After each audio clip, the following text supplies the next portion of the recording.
जय हिंद। Hello friends, कैसे हो आप सब लोग। तो फ्रेंड्स, आज के सेशन में हम बात करेंगे भाग के बारे में। किस पर आधारित होने वाला है ये सेशन? भाग पर आधारित होने वाला है और वे वेरी इम्पॉर्टेंट सेशन होगा।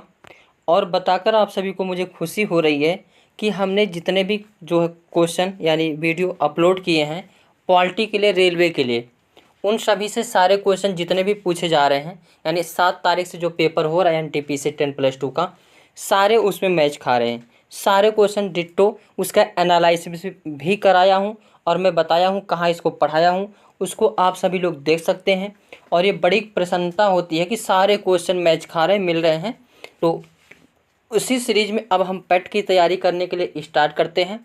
पेट के लिए ये जो है पॉलिटी का पहला सेशन होगा और ऐसे ही धीरे धीरे जो है सभी पॉलिटी के सभी सेशन को कंप्लीट कर लेंगे, जिससे पेट में भी अगर क्वेश्चन पॉलिटी से पूछता है तो कहीं ना कहीं आप सभी लोग जो है उसको अटेंड कर पाएंगे।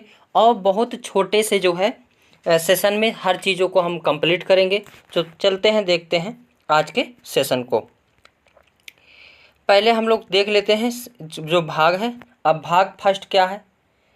वर्तमान में अगर भाग की संख्या पूछेगा तो भाग कितने हैं? 22 हैं। और पहले भी कितने भाग थे? 22 थे। भाग पहले में क्या दिया गया है? संघ राज्य क्षेत्र के बारे में बताया गया है। तो ये कई बार प्रश्न पूछा गया है, संघ राज्य क्षेत्र की चर्चा किस भाग में है? तो भाग 1 में है। और वहीं अगर पूछा जाए, आर्टिकल पूछ ले तो आर्टिकल 1 से 4 तक, यानी जो पहला भाग है उसमें आर्टिकल कहाँ से कहाँ तक है? तो 1 से 4 तक। और भाग फर्स्ट पूछे तो संघ राज्य क्षेत्र से संबंधित है। और भाग 2 क्या है? तो नागरिकता से संबंधित है, यानी भाग 2 में क्या है? नागरिकता है। और अगर आर्टिकल पूछेगा तो आर्टिकल 5 से जो है 11 तक। तो ये सब धीरे धीरे पॉइंट को याद रखिएगा, वेरी इंपॉर्टेंट है, ये चीज़ को ध्यान देना। तो भाग 2 किससे संबंधित है? नागरिकता से। और आर्टिकल पूछेगा तो 5 से 11। भाग 3 किससे संबंधित है? मौलिक अधिकार से संबंधित है। और मौलिक अधिकार की चर्चा किस में की गई है? तो 12 से 35 तक। किस में की गई है? 12 से 35 तक। आगे भाग 4। भाग 4 किससे संबंधित है? तो नीति निर्देशक तत्व से संबंधित है। और आर्टिकल पूछेगा तो 36 से 51। आगे भाग 4A क्या है? भाग 4A किससे संबंधित है? तो मूल कर्तव्य से संबंधित है। और किस मूल कर्तव्य का आर्टिकल पूछेगा तो 51A। आर्टिकल क्या हो जाएगा? 51A। और वहीं भाग 5 की बात करें तो संघ से संबंधित है। और संघ की अनुच्छेद पूछेगा तो 52 से 151 तक। आगे भाग 6 की बात करें तो भाग 6 किससे संबंधित है? राज्य से संबंधित है। और भाग 6 में क्या है? तो आर्टिकल पूछेगा तो भाग 6 का 152 से 237 तक है। और भाग 7 को निश्चित कर दिया गया, यानी इस समय ये खत्म कर दिया गया है। भाग 8 किससे संबंधित है? तो संघ राज्य क्षेत्र से संबंधित है। और इसमें यानी केंद्र शासित प्रदेश से संबंधित है, यूटी से संबंधित है। और इसकी आर्टिकल पूछेगा तो 239 से 242। भाग 9 बहुत बार प्रश्न में पूछा गया है, किससे संबंधित है? तो पंचायत से संबंधित है। और अनुच्छेद पूछेगा तो 243 से 243 कौड़ा तक है। और पंचायत जो है 92वां संविधान संशोधन जो है, तो जो है 73वां संविधान संशोधन उसके द्वारा 1992 में जोड़ा गया था। और भाग 9 का अगर पूछे तो यह नगर पालिका से संबंधित है। और अनुच्छेद पूछेगा तो 243 ता से 243 या छा तक। आगे भाग 9 खा किससे संबंधित है? तो सहकारी समितियों से संबंधित है। और सहकारी समितियों की आर्टिकल पूछेगा तो 243 या जा से 243 या न तक है। आगे भाग 10 किससे संबंधित है? तो एससी और एसटी से संबंधित है।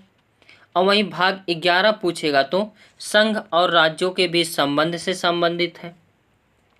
भाग 12 वित्त, संपत्ति, संविदाएं और वाद से संबंधित है।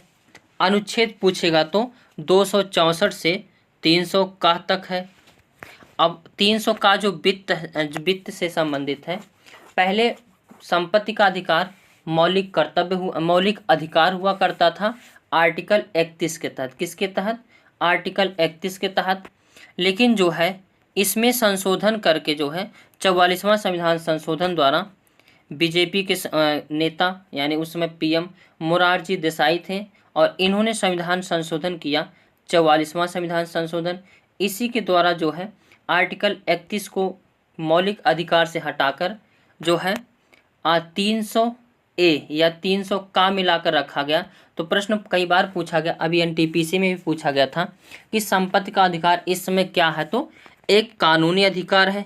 किस आर्टिकल के तहत कहेगा, तो 300 का के तहत। और किस आर्टिकल में था, तो 31 में। और जब 31 में था तो यह क्या था, तो मौलिक अधिकार था।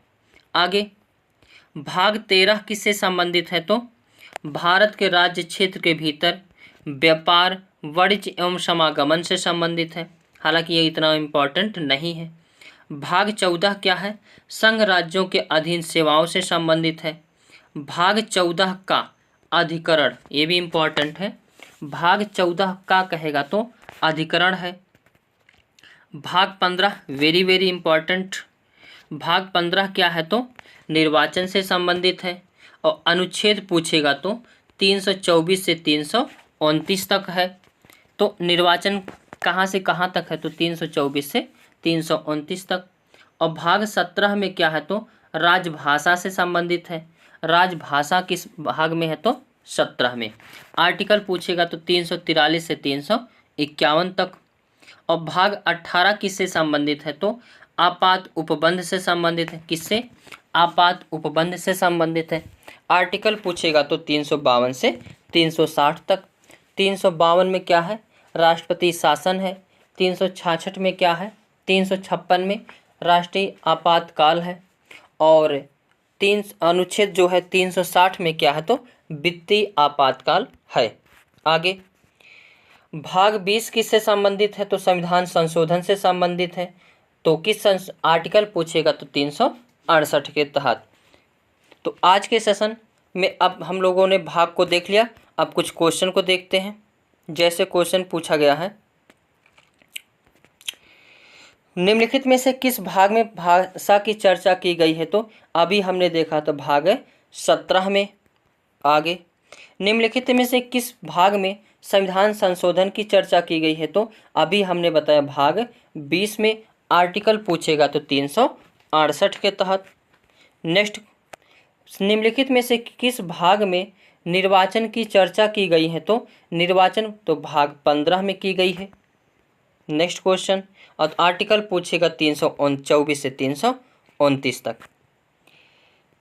प्रश्न है, अक्टूबर 2020 तक प्राप्त जानकारी के अनुसार भारत के संविधान में कितने भाग हैं, तो हमने बताया तब भी 22 थे, अब भी 22 ही हैं।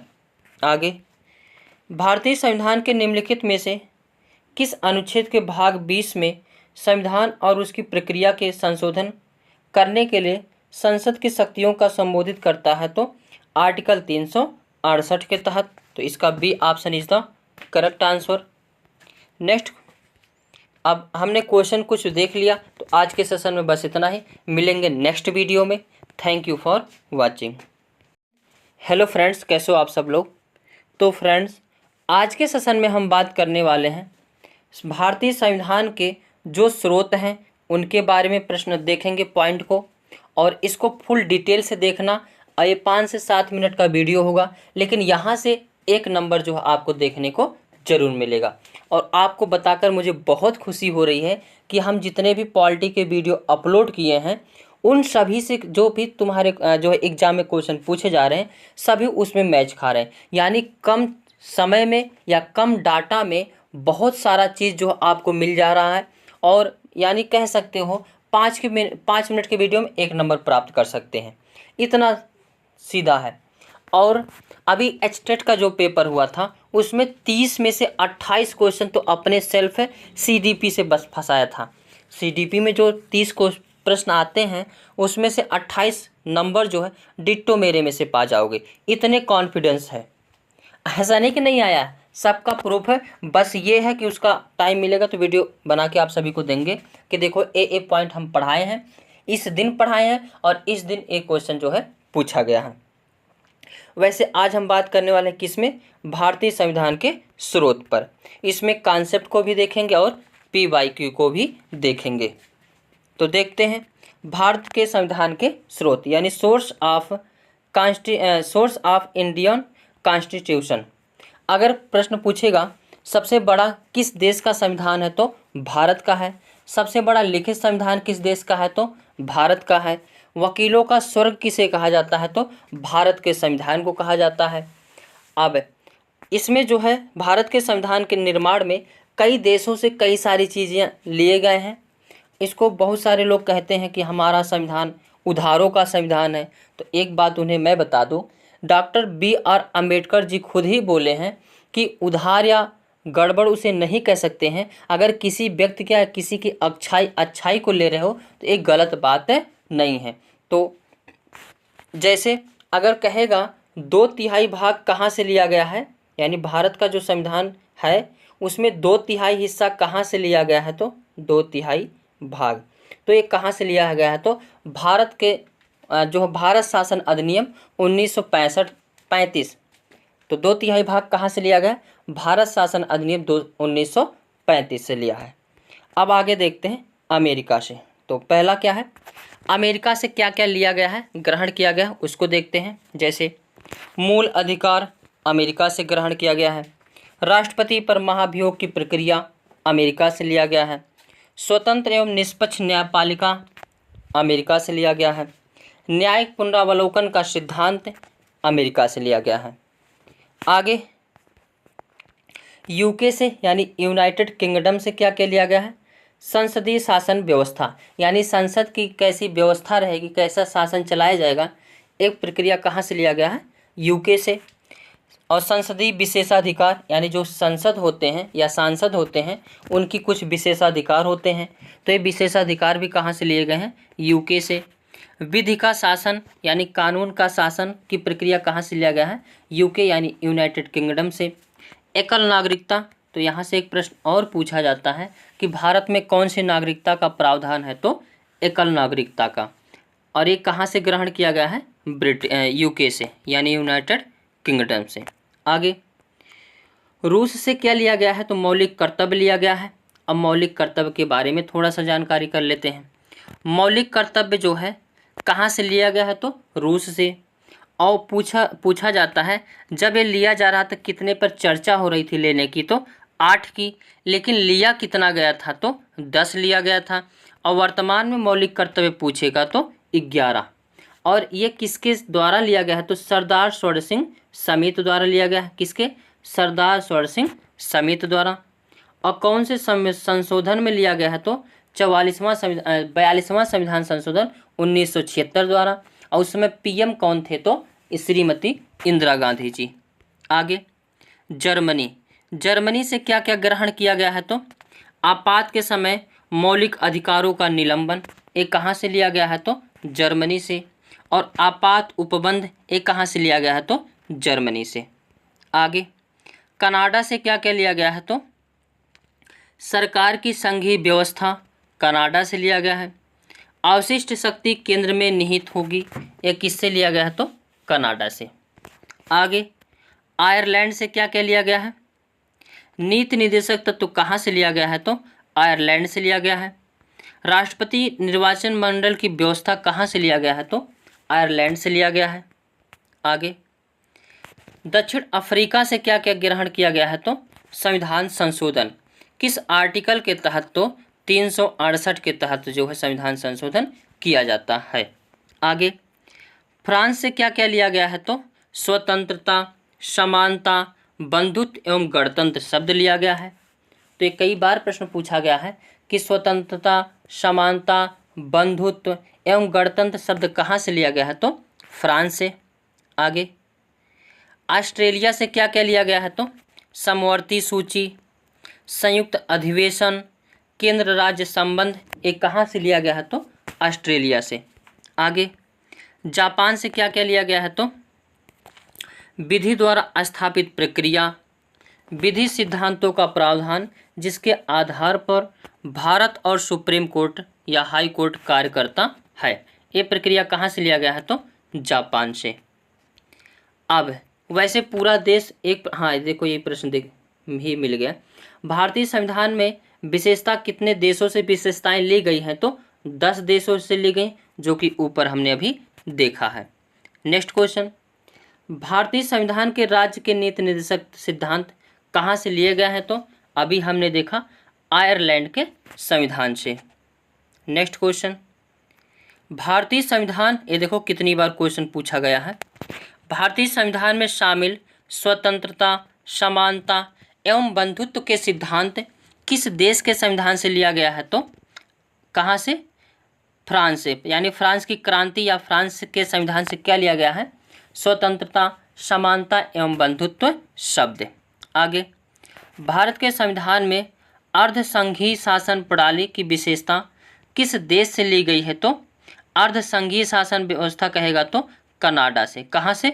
कनाडा से लिया गया है। तो आज के सेशन में बस इतना ही। वीडियो अच्छा लगा हो तो लाइक शेयर कमेंट करना ना भूलें। Thank you for watching. Video very important session है इस सभी को। जय हिंद। हेलो फ्रेंड्स, कैसे हो आप सब लोग? तो फ्रेंड्स, आज के सेशन में हम बात करने वाले हैं संविधान की अनुसूचियों के बारे में, जो कि वेरी इंपॉर्टेंट सेशन है। रेलवे का या कोई भी एग्ज़ाम हो जिसमें पॉलिटी पूछी जाती है, उन सभी के लिए वेरी इंपॉर्टेंट सेशन है, क्योंकि अनुसूची से एक क्वेश्चन जो है देखने को मिल जाते हैं। तो कम समय में, कम डाटा में ज़्यादा चीज़ें जो है प्रोवाइड करना ये विजय सर का काम है। तो हम प्रोवाइड कराते हैं और वैसे ही हमको सफलता भी मिलती है। सारे क्वेश्चन आपको जो है अगर इसको पढ़ के जा रहे हो तो कहीं ना कहीं अगर क्वेश्चन पूछा गया तो इससे बाहर आपका क्वेश्चन नहीं हो सकता। क्योंकि हमने अभी एचटेट की तैयारी करवाई, मात्र 15 से 20 वीडियो में आपको 30 में से जो है 28 नंबर डिट्टो मेरी लाइन से मिला है। इतना तगड़ा क्वेश्चन फंस रहे हैं। अभी जो रेलवे का पेपर हो रहा है इसमें डिट्टो हमने अपने बच्चों को तैयारी करवाया है। डिट्टो जो है पॉलिटी, हिस्ट्री, भूगोल, जियोग्राफी, ये सभी से पूरा क्वेश्चन में मिल जा रहा है। एक को इधर उधर नहीं जा रहा। तो पूरे विश्वास के साथ इसको एक बार पढ़िए, नोट्स बनाइए और प्रैक्टिस सेट को भी हल कीजिए। देखना आसानी से जो है क्वेश्चन हल हो जाएंगे। तो चलते हैं, देखते हैं पहली अनुसूची। तो पहली अनुसूची किससे संबंधित है? तो राज्य एवं केंद्र शासित प्रदेशों के नाम एवं उनकी सीमा से संबंधित है। दूसरी अनुसूची किससे संबंधित है?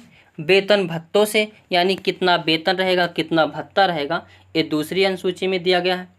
तीसरी अनुसूची शपथ से संबंधित है, यानी शपथ कहेगा तो तीसरी अनुसूची। इसमें शपथ के बारे में चर्चा किया गया है, जो सभी लोग शपथ लेते हैं। चौथी अनुसूची में क्या है? तो सीटों का आवंटन है, यानी सीट, कितनी सीट किसको रहेगी, कहाँ कहाँ से कितनी सीट रहेगी, तो सीटों का आवंटन चौथी अनुसूची में। पांचवी अनुसूची किससे संबंधित है? तो अनुसूचित क्षेत्र तथा अनुसूचित जनजाति से संबंधित हैं। आगे छठी अनुसूची किससे संबंधित है? तो 4 राज्यों से, असम, मेघालय, त्रिपुरा तथा मिजोरम से संबंधित है। ये प्रश्न कई बार पूछा जाता है कि छठी अनुसूची में कितने राज्य हैं? तो 4, और चारों के नाम याद रखना, क्योंकि इसके बाहर जो क्वेश्चन पूछ लिया जाता है इनमें से बताओ कौन सा नहीं है। तो अगर हाँ वाला पता रहेगा तभी नहीं वाला लगा पाएंगे। तो छठी अनुसूची में कितने राज्यों का है? असम, मेघालय, त्रिपुरा, मिजोरम, यानी 4। आगे 7वीं अनुसूची में क्या है? तो शक्तियों के विभाजन से संबंधित है, यानी शक्तियों का बंटवारा किस अनुसूची में है? तो 7वीं। 8वीं अनुसूची किससे संबंधित है? तो भाषा से संबंधित है, यानी भाषा का प्रावधान किस अनुसूची में है? तो 8वीं। और भाग कहेगा तो 17वीं, और आर्टिकल पूछेगा तो 343 से 351 तक। आगे 9वीं अनुसूची किससे संबंधित है? तो भूमि सुधार से संबंधित है। अब जब जवाहरलाल नेहरू पीएम बने थे तो कहीं ना कहीं ये सामाजिक चीज़ लाना चाह रहे थे। असामाजिक चीज़ लाने के लिए उस समय देश स्वतंत्र हुआ था। कहीं ना कहीं किसी किसी को बहुत खेत हुआ करते थे, किसी को बहुत कम, किसी को हो जो है ज़मीन था ही नहीं। तो ये समानता लाने के लिए 9वीं जो है अनुसूची जोड़ी गई थी, भूमि सुधार से संबंधित। 10वीं अनुसूची किससे संबंधित है? तो दल बदल से संबंधित है। 11वीं अनुसूची किससे संबंधित है? तो पंचायती राज क्षेत्र से संबंधित है। 12वीं अनुसूची कहेगा किससे संबंधित है? तो नगरीय प्रशासन से संबंधित है, यानी नगर पालिका से संबंधित है। तो आज के सेशन में बस इतना ही। हमने इसमें अनुसूची को देखा और इससे बाहर क्वेश्चन आएगा भी नहीं। अगर अनुसूची से पूछा तो यहीं से आएगा। तो आज के लिए बस इतना ही। Thank you. जय हिंद। हेलो फ्रेंड्स, कैसे हो आप सब लोग? तो फ्रेंड्स, आज के सेशन में हम बात करेंगे भाषा के बारे में, यानी भारतीय की संविधान पे उल्लिखित भाषा कितने हैं। अब कुछ महत्वपूर्ण PYQ को भी देखेंगे, जिससे ये पता लग जाएगा कि जो क्वेश्चन PYQ पूछे जाते हैं कैसे पूछे जाते हैं, और जो सर पढ़ाए वो कैसे पढ़ाए हैं। कहीं ना कहीं ये पेट के लिए वेरी इम्पॉर्टेंट है। जिसको भी पेट का एग्ज़ाम देना है उसके लिए वेरी इम्पॉर्टेंट है। कम समय में ज़्यादा चीज़ें आप सभी को मेरे यूट्यूब चैनल पर मिल सकता है, और ऐसा भी नहीं कि वो जो है PY या मतलब पेपर में नहीं आएगा, और पेपर में ज़रूर आएगा। तो चलते हैं, देखते हैं। भाषा का उल्लेख किस अनुसूची में है? तो भारतीय संविधान के 8वीं अनुसूची में उल्लिखित है। किस भाग में है? तो भाग 17 में है। और कौन से आर्टिकल में है? तो आर्टिकल 343 से 351 तक। आगे, जब संविधान प्रारंभ हुआ था उसमें कुल कितनी भाषाएं थी? तो 14 भाषाएं थी। वर्तमान में कितनी भाषाएं हैं? तो 22 भाषा हैं। अब देखते हैं भाषा के बारे में। पहली, इसको याद कैसे करेंगे 14 को? यूपी पहले पकड़ते हैं। यूपी से 3 भाषा याद करना है, हिंदी, संस्कृत और उर्दू। उसी के जस्ट ऊपर क्या है? पंजाबी। 4 भाषा याद हो गई। अब चलते हैं दक्षिणी भारत में। 4 भाषाएं वहाँ याद हो जाएंगी, तमिल, तेलुगु, कन्नड़ और मलयालम। ये 4 भाषा दक्षिणी भारत से याद हो जाएंगी। और दक्षिण भारत जब गए हैं तो जो है 2 बीच में छूट रहा है, महाराष्ट्र और गुजरात। तो महाराष्ट्र का मराठी हो जाएगा, गुजरात का गुजराती हो जाएगा। जब आप पश्चिम की तरफ ऊपर से नीचे तक चले ही गए हो तो पूरब की भी तरफ चलते हैं। बांग्लादेश में बांग्ला, पश्चिम बंगाल में क्या बोली जाती है? बांग्ला। असम में कौन सी भाषा? असमिया। अब ऊपर सबसे छूटा था उसको देख लेंगे, कश्मीर में कश्मीरी, और उड़ीसा में उड़िया भाषा है। तो 14 भाषा याद हो जाएंगे आसानी से। 3 यूपी से याद कर लेंगे, 4 और 4 नीचे से याद कर लेंगे, 8, 2 इधर छूटा है मराठी और गुजराती, 10, एक ऊपर छूटा है कश्मीरी वाला, 11, फिर इधर असम का असमिया, बंगाल का बांग्ला जो है पश्चिम बंगाल का बांग्ला, और उड़ीसा का उड़िया। आगे, और 21वां संविधान संशोधन द्वारा जो है 15वीं भाषा जोड़ी गई थी। 15वीं भाषा कौन सी है? तो सिंधी है। कौन सी है? सिंधी है। तो पूछेगा 15वीं भाषा किस संशोधन द्वारा जोड़ी गई है? तो 21वां संविधान संशोधन द्वारा। कब? और जो है कौन सी भाषा? सिंधी। और 71वां संविधान संशोधन कहेगा तो इसके द्वारा जो है नेपाली, मणिपुरी और कोंकणी भाषा जोड़ी गई है। इसका ट्रिक क्या है? नमक। क्या है? नमक। नेपाली, मणिपुरी और कोंकणी किस संविधान संशोधन द्वारा जोड़ी गई है? तो 71वां संविधान संशोधन द्वारा 1992 ईस्वी में। अब 92 से 92वां संविधान संशोधन याद कर लेंगे 2003 में। इसके द्वारा कितनी भाषा जोड़ी गई हैं? तो 4 भाषा, बोडो, डोगरी, मैथिली और संथाली। तो कितनी भाषा हो गई? 18 4 22 भाषा हो गई।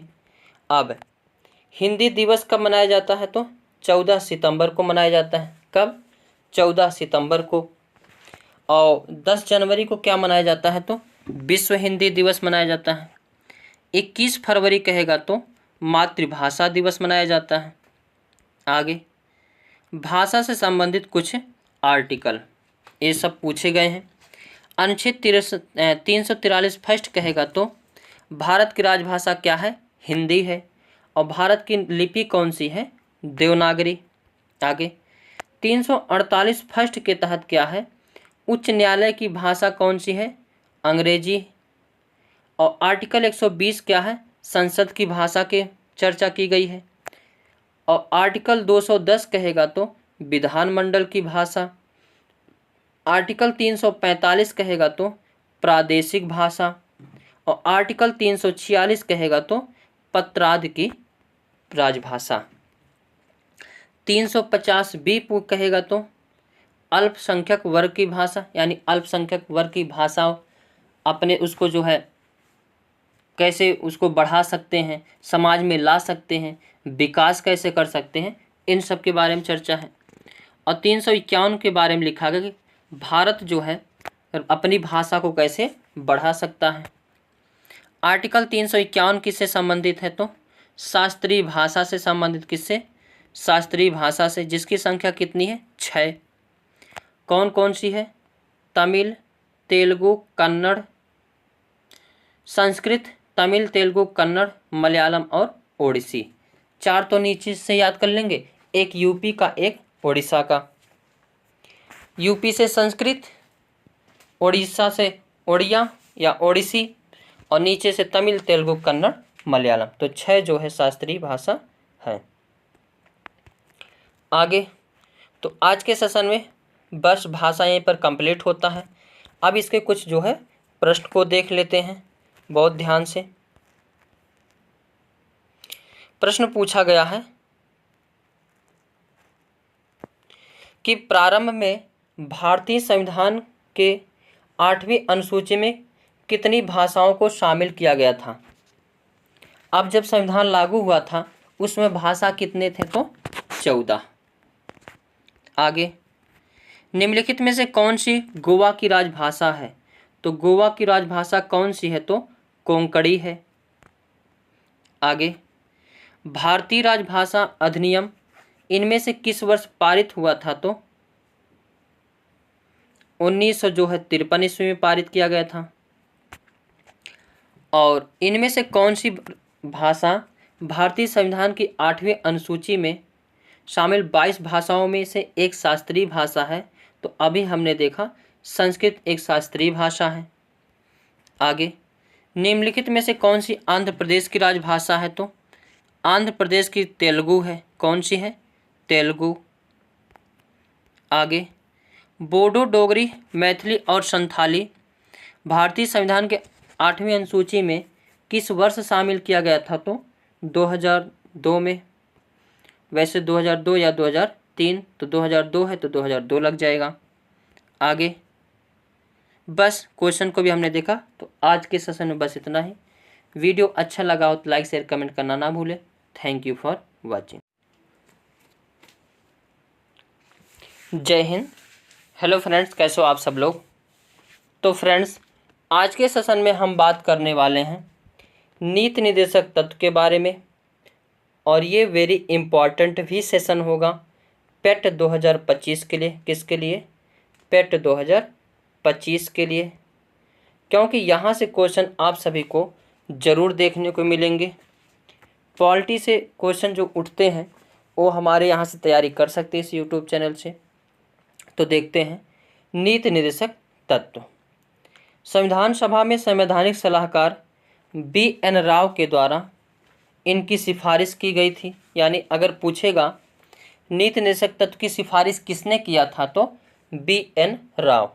अब BN राव का फुल फॉर्म क्या होता है, वेनिगल राव।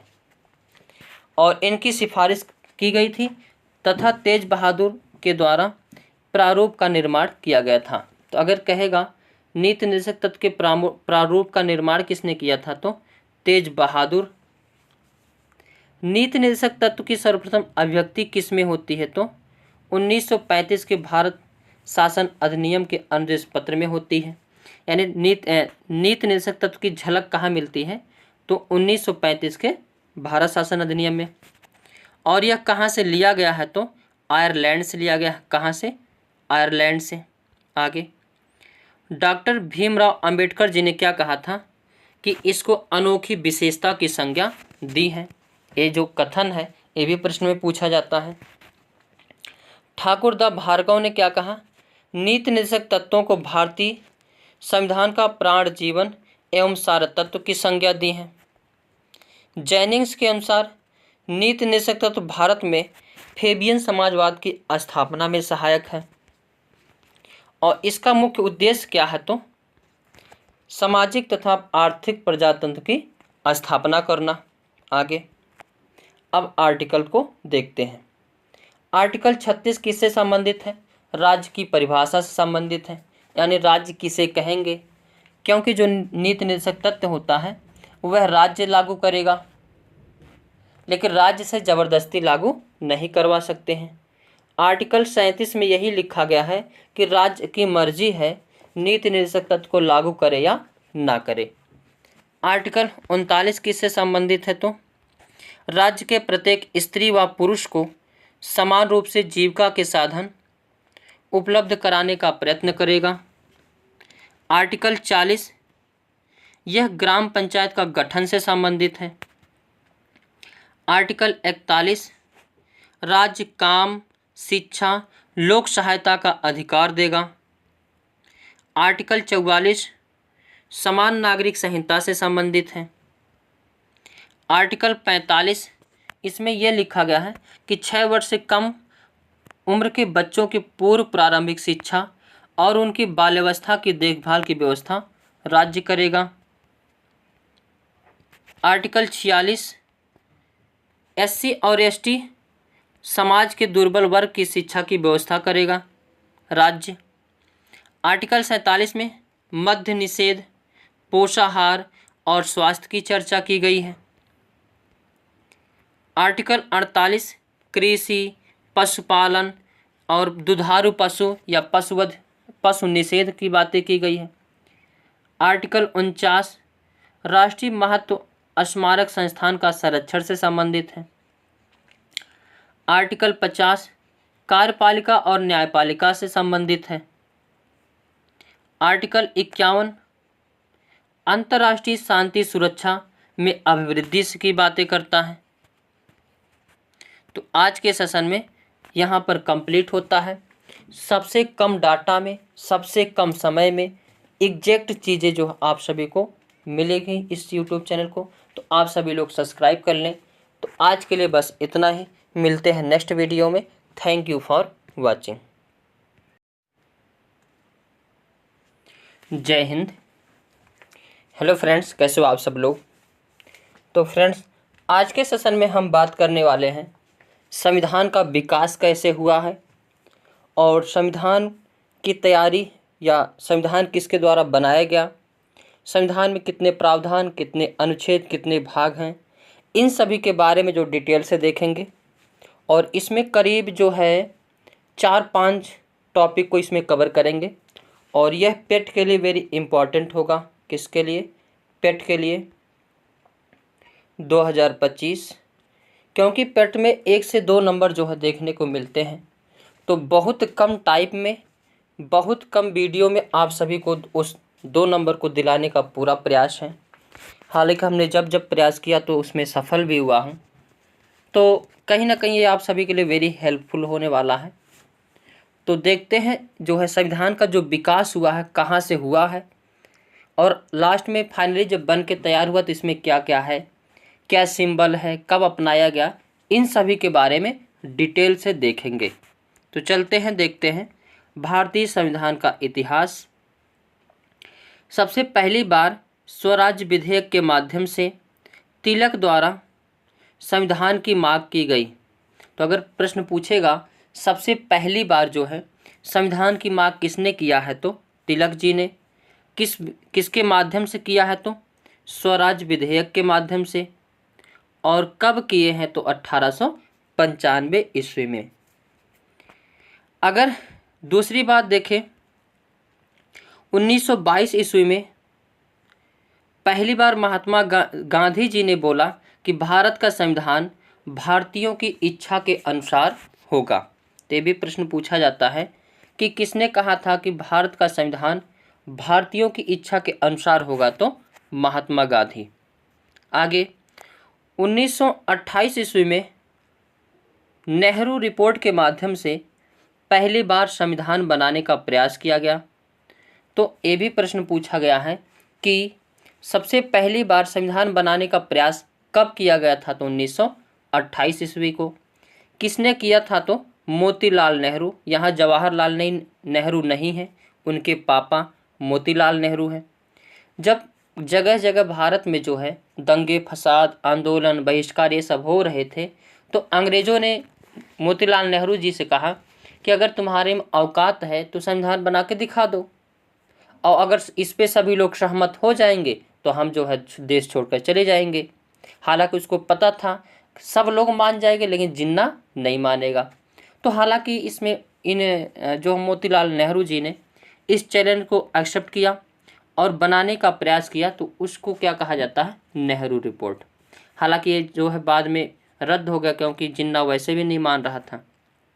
आगे 1934 ईस्वी में M.N. राय यानी मानवेंद्र राय ने कहा कि संविधान का निर्माण संविधान सभा के द्वारा होगा। तो ये भी प्रश्न कई बार पूछा गया है कि किसने कहा कि संविधान का निर्माण संविधान सभा के द्वारा रहेगा? तो M.N. राय। M.N. राय का पूरा नाम भी प्रश्न में पूछा जाता है, तो मानवेंद्र राय। आगे अब उनके पापा 1928 ईस्वी में बनाए थे, जिसको ये जो हम माना नहीं था, तो कहीं ना कहीं इनको धक्का लगा। तो इन्होंने 1938 ईस्वी में कहा कि जवाहरलाल, और इसमें जवाहरलाल नेहरू जो वयस्क थे, तो इन्होंने कहा कि संविधान सभा का जो निर्माण होगा वह वयस्क मताधिकार के आधार पर होगा। तो वयस्क मताधिकार के आधार की बात किसने की है? तो जवाहरलाल नेहरू। अगस्त 1940 ईस्वी में ब्रिटेन सरकार द्वारा अस्थायी मंजूरी प्रदान की गई। यानी अस्थायी मंजूरी कब प्रदान की गई? थी 1940 ईस्वी में। और 1942 ईस्वी में जो है सरकार द्वारा पूर्ण मंजूरी दी गई। कैसी दी गई? तो पूर्ण मंजूरी दी गई। किस मिशन द्वारा? तो क्रिप्स मिशन द्वारा।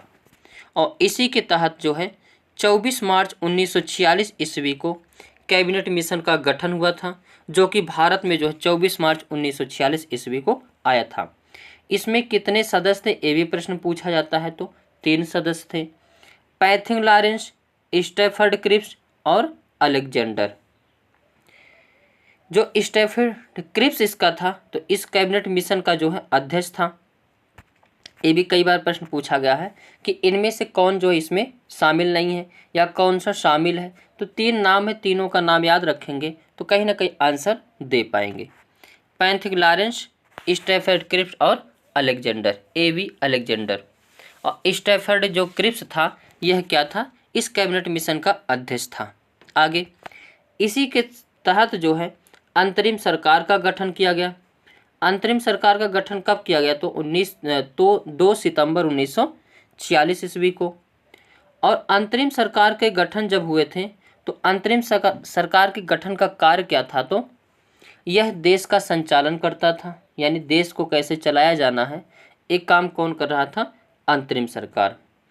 अब अंतरिम सरकार बना था तो उस समय प्रधानमंत्री किसे बनाया गया था? तो जवाहरलाल नेहरू जी को।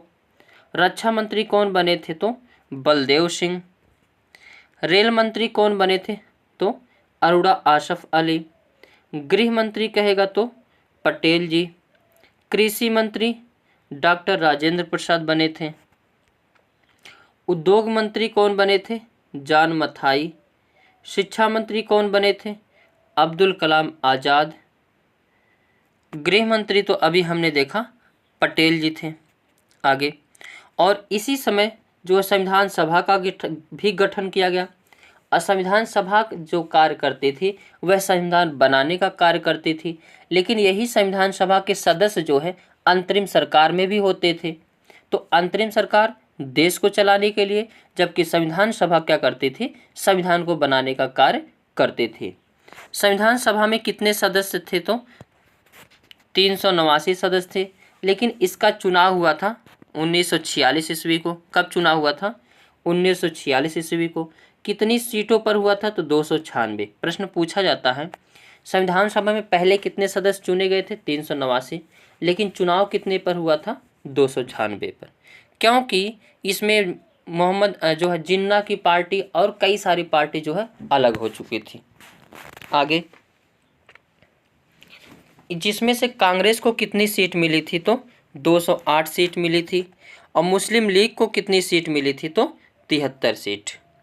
अन्य लोगों को कितनी सीट मिली थी तो 15। इसीलिए जो है ग्रेविल आस्टिल ने कहा कि जो है कांग्रेस ही संविधान सभा है और संविधान सभा ही कांग्रेस है। आगे, अब संविधान सभा का गठन हो गया, अब इसकी बैठक हुई। जो शुरू के 3 बैठक है उसको आप सभी को याद रखना है, बाकी बैठक जो लास्ट वाला यानी 24 जनवरी वाला याद रखना है, बाकी बीच में कोई बैठक से मतलब नहीं है। अब पहली बैठक कब हुई थी तो 9 दिसंबर 1946 ईस्वी को, जिसमें अस्थायी अध्यक्ष किसे बनाया गया था, डॉक्टर सच्चिदानंद सिन्हा को। तो ये प्रश्न कई बार पूछा गया है कि अस्थायी अध्यक्ष किसे बनाया गया था तो डॉक्टर सच्चिदानंद सिन्हा को। दूसरी बैठक 11 दिसंबर 1946 को हुई थी, जिसमें अस्थायी अध्यक्ष बनाया गया था डॉक्टर राजेंद्र प्रसाद को। और तीसरी बैठक भी याद रखना है 13 दिसंबर यानी 2-2 दिन के अंतराल पर, एक दिन के अंतराल पर बैठती थी। तो 13 दिसंबर को बैठी थी 1946 ईस्वी को। इसमें जवाहरलाल नेहरू द्वारा उद्देश्य प्रस्ताव पारित किया गया था, जिसको 22 जनवरी 1946 ईस्वी को स्वीकार किया गया। और यही जो उद्देश्य प्रस्ताव था आगे चलकर किसका रूप बना तो प्रस्तावना का रूप बना। इसमें कई सारे पॉइंट आप सभी को पूछे जाएगा कि उद्देश्य प्रस्ताव किसने लाया था तो जवाहरलाल नेहरू। कब लाए थे तो 13 दिसंबर 1946 को। कब स्वीकार किया गया था तो 22 जनवरी 1947 को, यहाँ रहेगा 22 जनवरी 1900 स्वीकार किया गया। और यही आगे चलकर जो है किसका रूप लिया था प्रस्तावना का। आगे 22 जनवरी 1947 ईस्वी को ही संविधान निर्माण के लिए 7 समिति नियुक्त हुई है। कौन सी 7 समिति? उसमें सबसे बड़ी समिति थी प्रारूप समिति। कौन सा था? प्रारूप समिति। प्रारूप समिति को एक और नाम दिया जाता है ड्राफ्ट समिति भी कहा जाता है, या इसी को मसौदा समिति भी कहा जाता है। अब संवैधानिक सलाहकार बी.एन. राव के द्वारा, अब बी.एन. राव का फुल फॉर्म क्या होता है? बेनेगल राव के द्वारा भारतीय संविधान के प्रारूप का निर्माण किया गया, जिस पर विचार विमर्श के लिए 29 अगस्त 1947 ईस्वी को 7 सदस्यीय प्रारूप समिति का गठन किया गया था। तो ये प्रारूप समिति का गठन किसके कहने पर किया गया था तो बी.एन. राव के। और कब गठन किया गया था तो 29 अगस्त 1947 ईस्वी को। आगे इसमें 7 सदस्य थे। कितने सदस्य? 7 सदस्य थे। कौन कौन? Doctor B R. अम्बेडकर जी थे, और ये प्रारूप समिति के अध्यक्ष एवं सभापति भी थे। गोपाल स्वामी आयंगर थे, अल्लादी कृष्णा स्वामी अय्यर थे, के.एम. मुंशी थे, मोहम्मद सादुल्ला, एन. माधव राय। और एन. माधव राय जो है बाद में बने थे, किनके स्थान पर बने थे तो बी.एल. मित्तल के। टी.टी. कृष्णाचार्य यह मूल सदस्य थे डी.पी. खेतान के। अच्छा, पहले डी.पी. खेतान थे लेकिन इनकी मृत्यु हो गई थी, जिसके कारण बाद में जो है किसको बनाया गया? टी.टी. कृष्णाचार्य को। पहले बी.एल. मित्तल थे, इनकी स्वास्थ्य खराब हो गई, जिसके कारण उनके स्थान पर एन. माधव राय को बनाया गया। आगे संविधान के जनक किसे कहा जाता है? बी.आर. अम्बेडकर जी को। यह पहले बंगाल से चुने गए थे, लेकिन जब बंगाल जो पश्चिम बंगाल पूर्वी पाकिस्तान बन गया तो इनका पद समाप्त हो गया। अब अगर सोना है वो कहीं भी वो रहे, वो हमेशा चमकता रहेगा। तो ये जो डॉक्टर बी.आर. अम्बेडकर जी थे, इनके कितना पढ़ा लिखा उस समय कोई नहीं था, इसीलिए इनकी सख्त ज़रूरत थी। तो फिर उसके बाद जब पश्चिम बंगाल से सीट खत्म हो गई तो मुंबई प्रेसिडेंसी से इनको जो है संविधान सभा के अध्यक्ष चुने गए थे। ये प्रश्न कई बार पूछा गया है कि जो है डॉक्टर बी.आर. अम्बेडकर जी को बाद में कहाँ से चुने गए थे तो मुंबई प्रेसिडेंसी से। आगे भीमराव अम्बेडकर जी को संविधान के जनक कहा जाता है, जननी कहा जाता है, शिल्पकार, वास्तुकार और रचनाकार आदि कहे जाते हैं।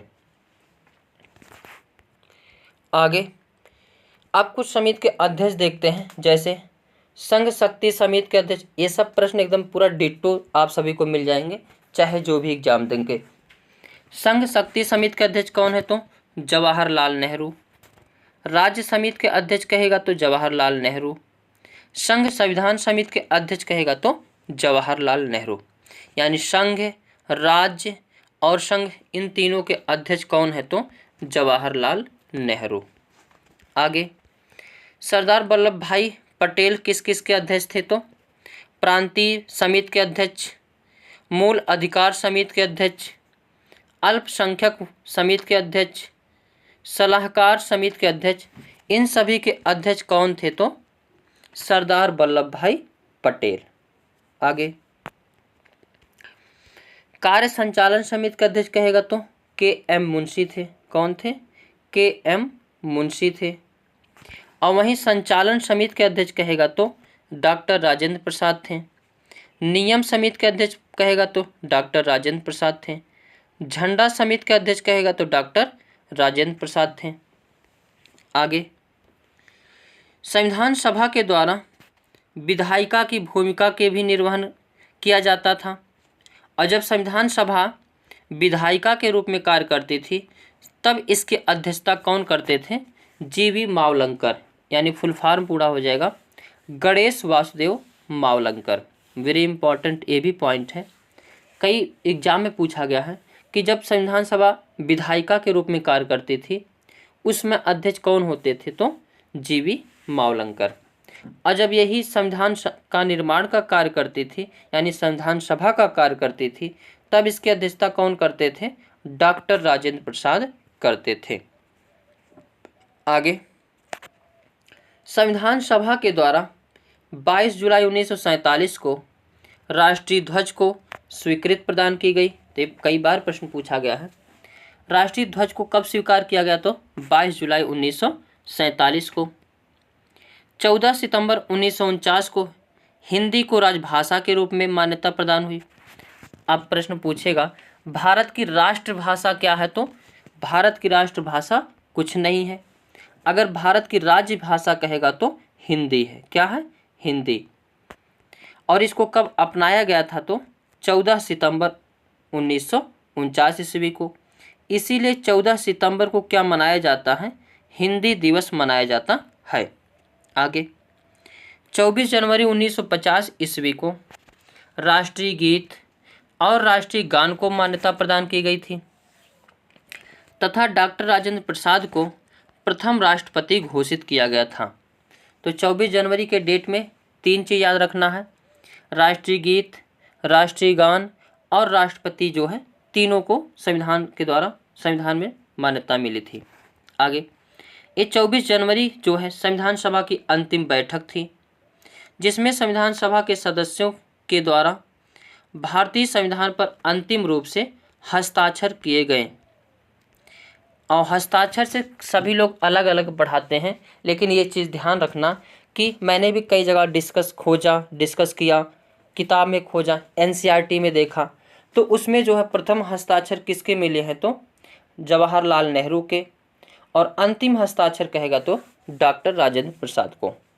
वैसे भी सोच सकते हैं कोई भी बिल या विधेयक लाया जाता है तो उसमें प्रथम जो हस्ताक्षर पीएम ही करता है और अंतिम जो है अगर कानून कोई बनाना है तो राष्ट्रपति ही करता है। तो उस समय राष्ट्रपति थे डॉक्टर राजेंद्र प्रसाद, तो अंतिम हस्ताक्षर किसके हो जाएंगे? डॉक्टर राजेंद्र प्रसाद। अब कुछ क्वेश्चन देख लेते हैं। भारतीय संविधान के जनक के रूप में किसे जाना जाता है? तो डॉक्टर भीमराव अंबेडकर जी को। भारत के संविधान सभा की पहली बैठक कब आयोजित की गई थी? तो 9 दिसंबर 1946 ईस्वी को। भारत के संविधान सभा की विचार पहली बार किसने दिया था? तो B.N. राव दिए थे। बेनेगल। अच्छा, पहली बार कह रहा है संविधान सभा की बात तो किसने दिया था? मानवेंद्र राय यानी M.N. राय। आगे स्वतंत्र भारत के प्रथम विदेश मंत्री कौन बने थे? तो अगर विदेश मंत्री कहा जाएगा तो जवाहरलाल नेहरू ही बने थे। आगे 9 दिसंबर 1946 को आयोजित संविधान सभा की प्रथम बैठक के अध्यक्ष कौन थे? तो पहली बैठक में किसे बनाया गया था? डॉक्टर सच्चिदानंद सिन्हा को। आगे, संविधान पूर्ण रूप से कितने दिन में बनकर तैयार हुआ था? तो 2 वर्ष 11 माह 18 दिन में। और संविधान को 26 नवंबर 1949 को आंशिक रूप से लागू कर दिया गया था। और इसी दिन कितने अनुच्छेद लागू हो गए थे? तो 16 अनुच्छेद लागू हो गए थे। आगे, संविधान दिवस कब मनाया जाता है? तो 26 नवंबर को। विधि दिवस कहेगा तो 26 नवंबर को। कला दिवस कब मनाया जाता है? तो 5 मार्च को।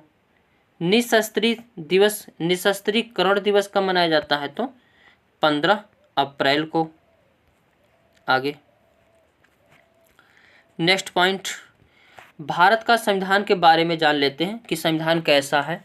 तो विश्व का सबसे बड़ा लिखित संविधान किसका है? तो कहाँ का है? तो भारत का है। और भारत का संविधान ना ही अधिक लचीला है और ना ही यह अधिक कठोर है। इसीलिए भारत के संविधान को वकीलों का स्वर्ग कहा जाता है। आगे, संविधान की अंतिम बैठक कब हुई थी? तो 24 जनवरी 1950 ईस्वी को। और यह पूर्ण रूप से लागू कब हुआ था? तो 26 जनवरी 1950 ईस्वी को। और आंशिक रूप से कब लागू हुआ था? तो 26 नवंबर 1949 ईस्वी को। आगे, संविधान सभा में कुल पेज यानी मूल संविधान जो है उसमें कुल कितने पेज हैं? तो 251 पेज हैं। और कुल बैठक कितना है? तो 165 + 1 बैठक है। कुल वाचन कहेगा तो 3। कुल शब्द कहेगा तो 1,17,369 शब्द हैं। कुल दिन कहेगा कितना दिन में बना था? तो 2 वर्ष 11 माह 18 दिन। कुल खर्च कितने आए थे? तो 64 लाख। और कुल आर्टिकल पूछेगा तो 395। कुल भाग पूछेगा संविधान में तो 22 भाग हैं और अभी भी 22 हैं। कुल अनुसूचित तब पूछेगा तो 8 थे, अब कितने हैं? तो 12 अनुसूची हैं। कुल महिला संविधान सभा में यानी संविधान निर्माण में कितनी महिला शामिल थी? तो 15। कुल हस्ताक्षर कितने हैं हुए हैं? तो 284। कुल राज्य जब संविधान लागू हुआ था तो कुल राज्य कितने थे? 14। अब कितने हैं? तो 22। 28 है राज्य के बारे में पूछा है, तो कुल 14 राज्य पहले थे, अब कितने हैं? तो 28। और केंद्र शासित प्रदेश पूछेगा तो 8। कुल भाषा कहेगा तो 14 तब थे, अब पूछेगा तो कितने हैं? 22 भाषा हैं। आगे, संविधान सभा ने किस दिन भारत के राष्ट्रीय ध्वज को अपनाया था? तो 22 जुलाई 1947 ईस्वी को। आगे, अब जो है ध्वज के बारे में देख लेते हैं। भारत का राष्ट्रीय ध्वज क्या है? तो तिरंगा है। और इसका अनुपात कितना है? तो 2:3। और इसमें रंग कौन सा है? केसरिया, जो त्याग और बलिदान को दर्शाता है। सफ़ेद, जो सत्य, अशांति और पवित्रता को दर्शाता है। हरा रंग समृद्धि और उर्वरता को दर्शाता है। चक्र समृद्धि को दर्शाता है। और इसे कब अपनाया गया था? तो 22 जुलाई 1947 ईस्वी को।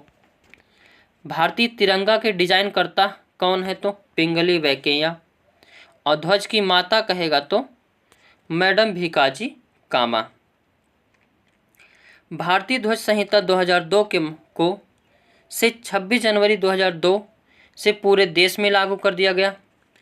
इसके तहत कोई भी जो है राष्ट्रीय ध्वज का प्रदर्शन कर सकता है। और यह अधिकार अब 19 फर्स्ट के तहत जो है नागरिकों का मूल अधिकार भी है। तो आज के सेशन में बस इतना ही। वीडियो अच्छा लगे तो लाइक शेयर कमेंट करना ना भूलें। Thank you for watching. जय हिंद। हेलो फ्रेंड्स, कैसे हो आप सब लोग? तो फ्रेंड्स, आज के सेशन में हम बात करने वाले हैं मूल अधिकार के बारे में। और इसमें फुल डिटेल से हम देखेंगे मूल अधिकार के बारे में।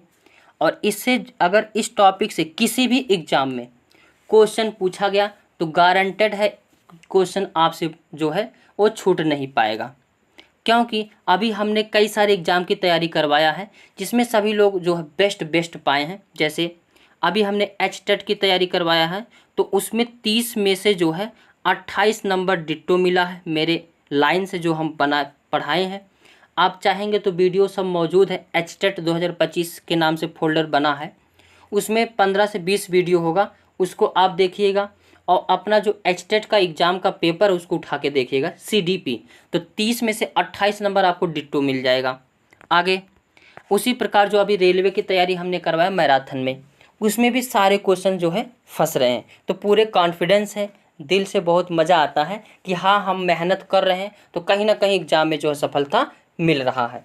तो ऐसे ही आज के सेशन में हम बात करेंगे मौलिक अधिकार के बारे में, और इसमें भी मेरा प्रयास का पूरा प्रयास है ही कि अगर इसको आप देखते हैं तो एक भी नंबर को आप छोड़ के नहीं आएंगे। आगे देखते हैं अब मूल अधिकार है क्या। तो ऐसे अधिकार जो नागरिकों को उसके समग्र विकास के लिए संविधान द्वारा प्रदान किए गए हों और जिनका संरक्षण संविधान के अंतर्गत किया गया हो उसे मूल अधिकार कहा जाता है। जैसे आर्टिकल 32 के तहत सुप्रीम कोर्ट मूल अधिकार की सुरक्षा करता है और आर्टिकल 226 के तहत हाई कोर्ट जो है मूल अधिकार का सुरक्षा करता है। ये दोनों आर्टिकल वेरी इंपॉर्टेंट है। 32 कहेगा तो सुप्रीम कोर्ट रिट जारी करेगा और आर्टिकल 226 के तहत हाई कोर्ट। आगे भारत के किस संविधान में ये दिया गया है तो भाग 3 में है और आर्टिकल पूछेगा तो 12 से 35 तक। और ये जो मूल अधिकार कहाँ से लिया गया है तो संयुक्त राज्य अमेरिका से लिया गया है और इसको एक और नाम दिया जाता है जो है मैग्ना कार्टा कहा जाता है। तो संविधान का मैग्ना कार्टा किसे कहा जाता है तो मूल अधिकार को। आगे वेरी इंपॉर्टेंट, इसको भी लगाइए। केवल भारतीय नागरिकों के पास उपलब्ध मूल अधिकार कितने हैं तो 5 हैं। कौन कौन से? 15, 16, 19, 29 और 30। और आर्टिकल 20 और 21 को जो है आपातकाल के दौरान भी निलंबित नहीं किया जा सकता है। दोनों क्वेश्चन पूछे गए हैं। और अगर सशस्त्र विद्रोह हो गया है तो 19, 20, 21 को निलंबित नहीं किया जाएगा। एक क्वेश्चन कई बार पूछा गया है कि सशस्त्र विद्रोह के तहत कितने आर्टिकल को जो है रद्द नहीं किया जा सकता तो निलंबित नहीं किया जा सकता 19, 20, 21 के। और वहीं आपातकाल हो तो 20, 21 को ख़त्म नहीं कर सकते। और केवल भारतीय नागरिक को प्राप्त है 5 अधिक जो है आर्टिकल है 15, 16, 19, 29 और 30। बाकी आर्टिकल सभी को मिला है। आगे वर्तमान में मूल अधिकारों की संख्या कितनी है तो 6 है। पहले कितनी थी तो 7। हर एक लाइन जो मैं बोल रहा हूँ सभी वेरी इंपॉर्टेंट है। अगर समानता की अधिकार का बात करेंगे तो 14 से 18 तक है। स्वतंत्रता का अधिकार 19 से 22 तक। शोषण के विरुद्ध अधिकार 23 व 24 आर्टिकल में। धार्मिक स्वतंत्रता का अधिकार 25 से 28। संस्कृति तथा शिक्षा का अधिकार 29 और से 30, एक गलत लिखा गया, 29, 30 है।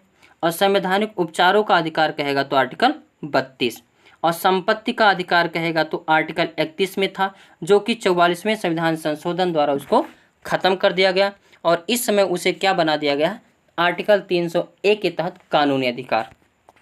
आगे आर्टिकल 12 में क्या कहा गया है?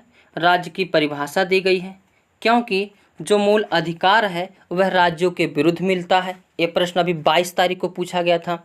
तो जो मूल अधिकार किसके विरुद्ध मिलता है तो राज्य के विरुद्ध, इसलिए राज्य की परिभाषा किस आर्टिकल में है? 12। क्वेश्चन पूछता है संविधान, भारत के संविधान में किन 2 आर्टिकलों में जो है राज्य की चर्चा है तो आर्टिकल 12 और आर्टिकल 36। आर्टिकल 13 किससे संबंधित है तो मूल अधिकारों से असंगत विधियां से संबंधित है। और आर्टिकल 14 कहेगा तो समता का अधिकार से संबंधित है। आगे आर्टिकल 15 धर्म, मूल वंश, जाति, लिंग तथा जन्म स्थान के आधार पर आप विभेद नहीं कर सकते हैं। आर्टिकल 16 में क्या है? लोक नियोजन के विषय में अवसर की समता, यानी कोई भी वैकेंसी निकलेगी, कोई भी जो है सरकारी जॉब निकलेगा, सभी में सबको जो है समान अधिकार, यानी सबको समान अधिकार रहेगा। आर्टिकल 17 किससे संबंधित है? तो अस्पृश्यता के अंत से, यानी आप किसी को जाति सूचक वर्ड नहीं बोल सकते, किसी को जो जाति सूचक वर्ड से जो तुकार नहीं सकते।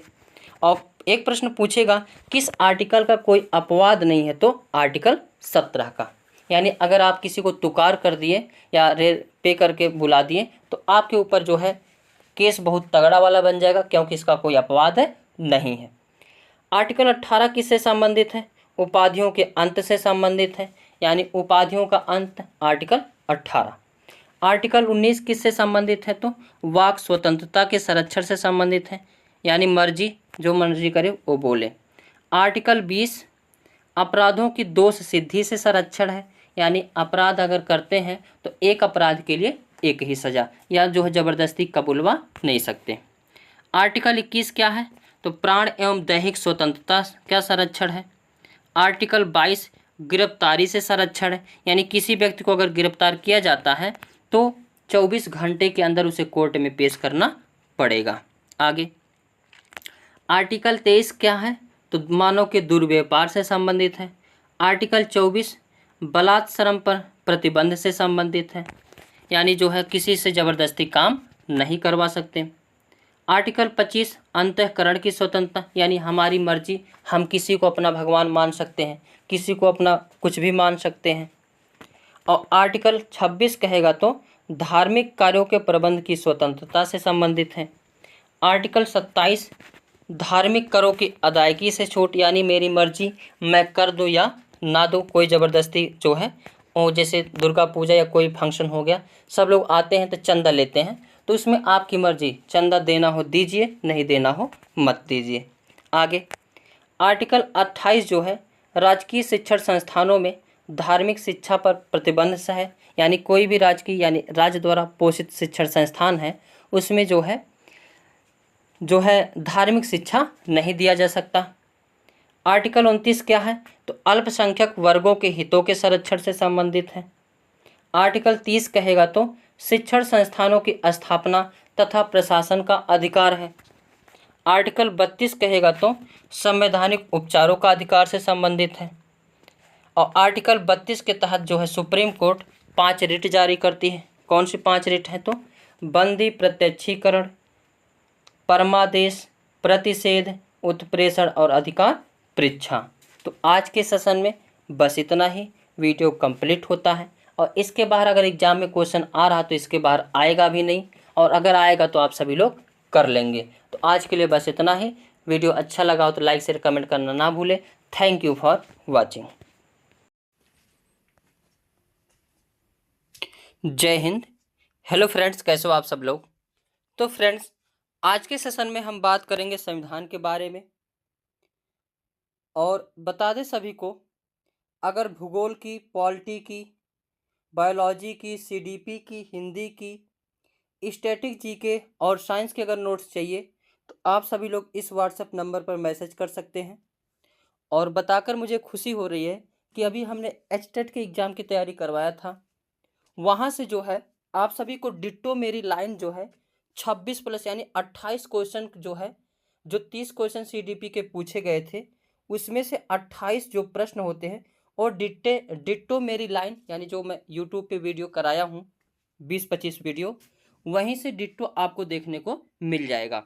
तो कहीं ना कहीं जो है अच्छा रिस्पांस मिल रहा है। और अभी रेलवे की तैयारी करवाया उसमें भी बहुत अच्छे क्वेश्चन फंस रहे हैं।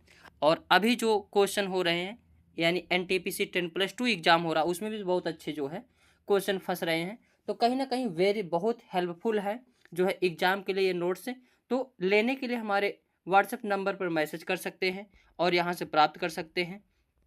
और वीडियो के लिए हमारे चैनल को सब्सक्राइब कर सकते हैं और बेल आइकन को दबाना ना भूलें, ताकि यहाँ से जो भी वीडियो अपलोड किए जाएँ सबसे पहले आपके यहाँ पहुँचे। और आज के टॉपिक जो होने वाला है स्थानीय स्वशासन पर होने वाला है। और स्थानीय स्वशासन में भी जो है बात करेंगे किसका? तो पंचायती राज की। किसकी बात करेंगे? किसका बात करेंगे? पंचायती राज की। तो चलते हैं, स्टार्ट करते हैं। पहले कुछ बेसिक कॉन्सेप्ट को देख लेते हैं, क्योंकि वहाँ से भी 1 नंबर पूछे जाते हैं बैकग्राउंड को, फिर धीरे धीरे उस पर चलते हैं। आगे, स्थानीय स्वशासन यानी जो स्थानीय लोगों का शासन है वही क्या कहलाता है? स्थानीय स्वशासन। इसका अभिप्राय ऐसी शासन से है जो स्थानीय जनता के द्वारा आपसी हितों की पूर्ति के लिए सहभागिता के माध्यम से किया जाना है। यही क्या कहलाता है? स्थानीय स्वशासन। स्थानीय स्वशासन का जनक किसे कहा जाता है? कई बार प्रश्न पूछा गया है, तो लॉर्ड रिपन को कहा जाता है। आगे, 1919 के भारत शासन अधिनियम में सर्वप्रथम स्थानीय स्वशासन को मान्यता प्रदान की गई थी तथा वर्तमान में यह किस सूची का विषय है? तो राज्य सूची का विषय है। आगे पॉइंट, स्थानीय स्वशासन के दो भाग होते हैं। कितने भाग हैं? दो भाग हैं। एक है पंचायती राज और एक है नगरीय शासन। क्या है? एक है नगर पालिका या नगर पंचायत और दूसरा है पंचायती राज। अब इसमें जो आज के सेशन में हम बात करेंगे पंचायती राज के बारे में बात करेंगे और नेक्स्ट जो वीडियो रहेगा वो नगरीय शासन पर रहने वाला है।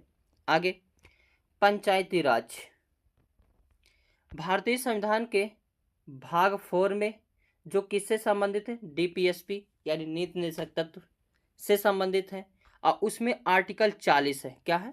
आर्टिकल 40 के तहत जो है ग्राम पंचायत के गठन के दिशा निर्देश दिया गया है। यानी अगर कहा जाए पंचायती राज की झलक किस आर्टिकल में मिलती है तो 40 में, किस भाग में कहेगा तो 4 में और किस में कहेगा तो डीप जो है नीति निर्देशक तत्व में। आगे, 2 अक्टूबर 1952 ईस्वी को भारत सरकार के द्वारा सामुदायिक विकास कार्यक्रम की शुरुआत की गई थी, परंतु यह कार्यक्रम कैसी रही? असफल रही। और ये कई बार क्वेश्चन पूछा गया है कि सामुदायिक विकास केंद्र की स्थापना कब की गई? तो 2 अक्टूबर 1952 ईस्वी में।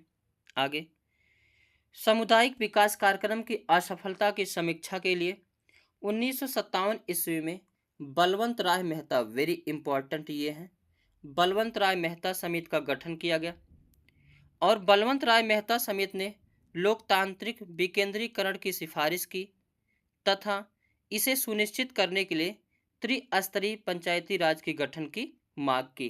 तो वेरी वेरी इंपॉर्टेंट है, त्रिस्तरीय पंचायती राज की व्यवस्था की मांग किसने की थी? तो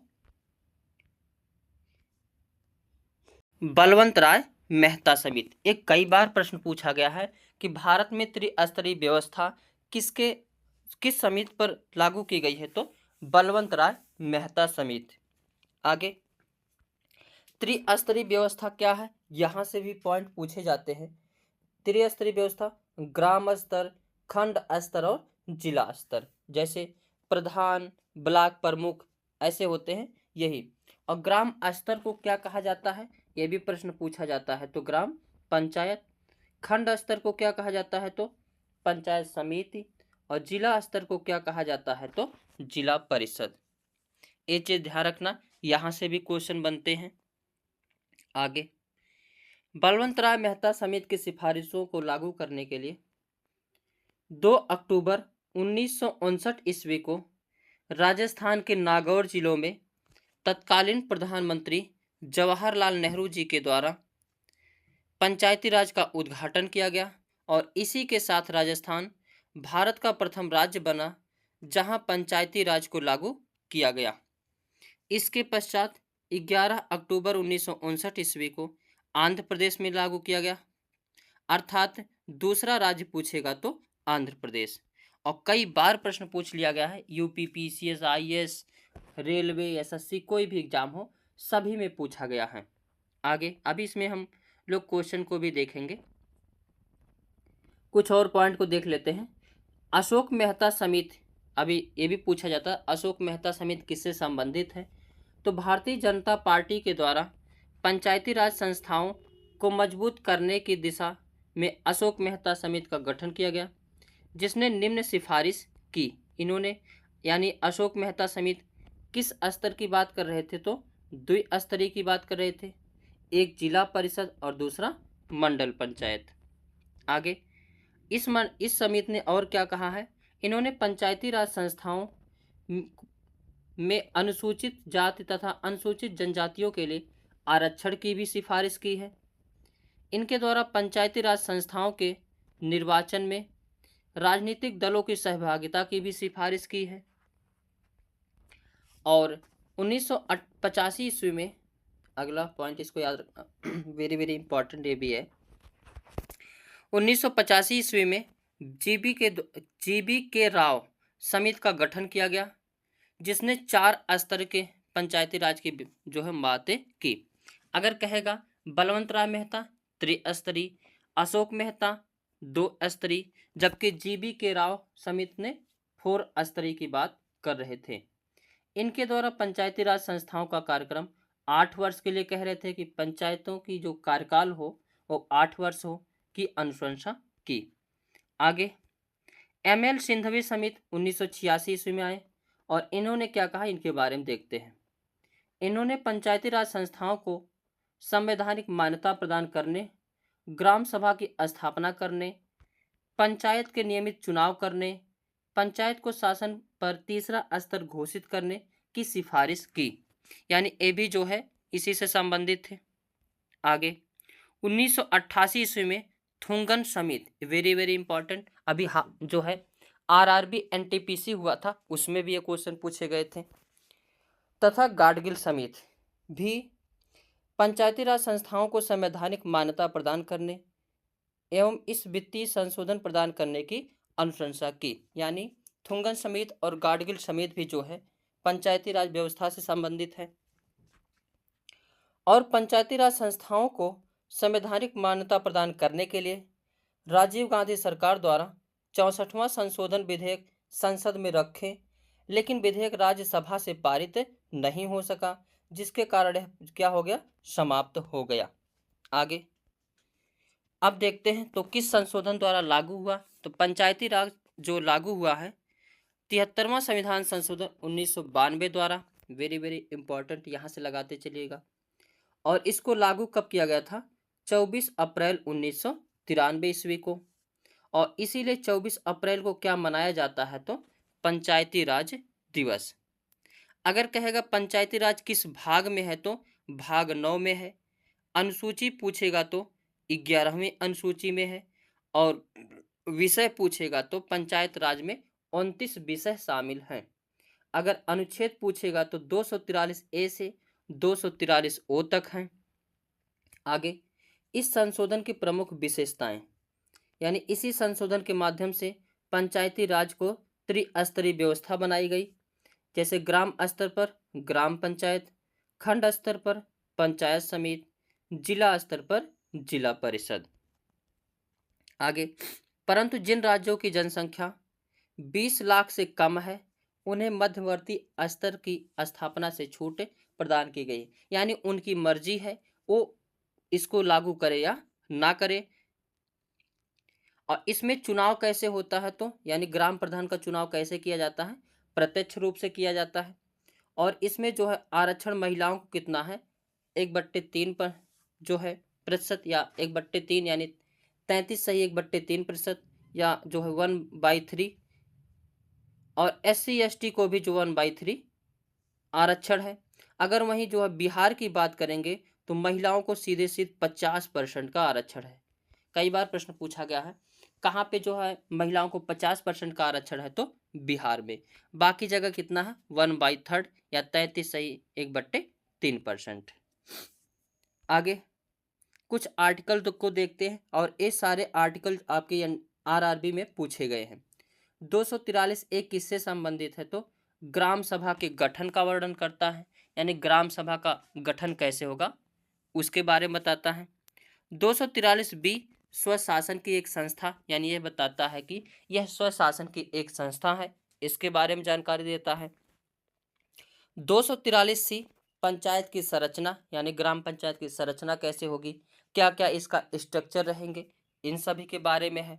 और ये सभी बता दे, क्वेश्चन आरआरबी के PYQ का पॉइंट है।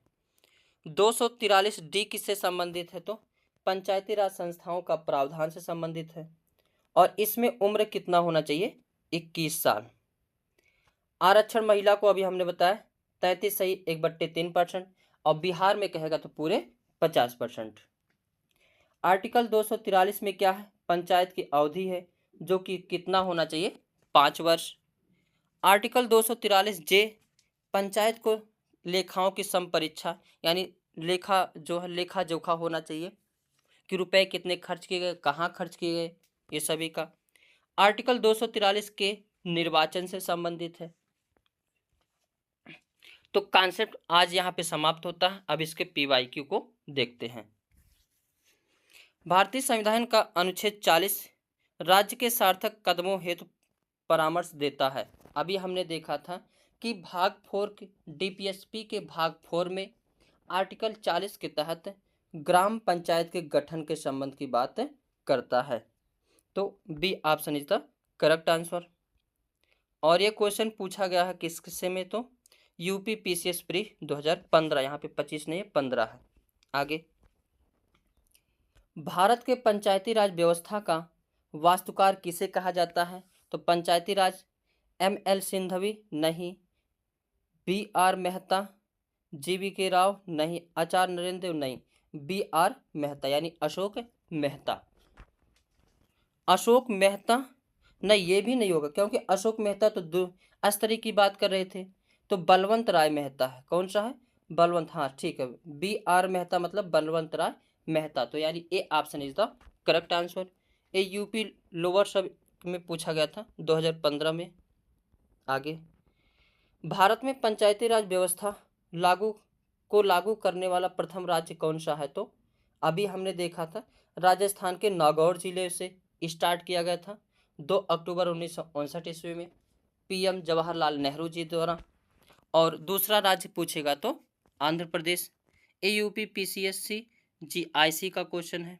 आगे, वह राज्य जिसने सबसे पहले पंचायती राज स्वीकार किया? तो वही राजस्थान। आगे, तो आज के सेशन में बस इतना ही। वीडियो अच्छा लगा हो तो लाइक शेयर कमेंट करना ना भूलें। Thank you for watching.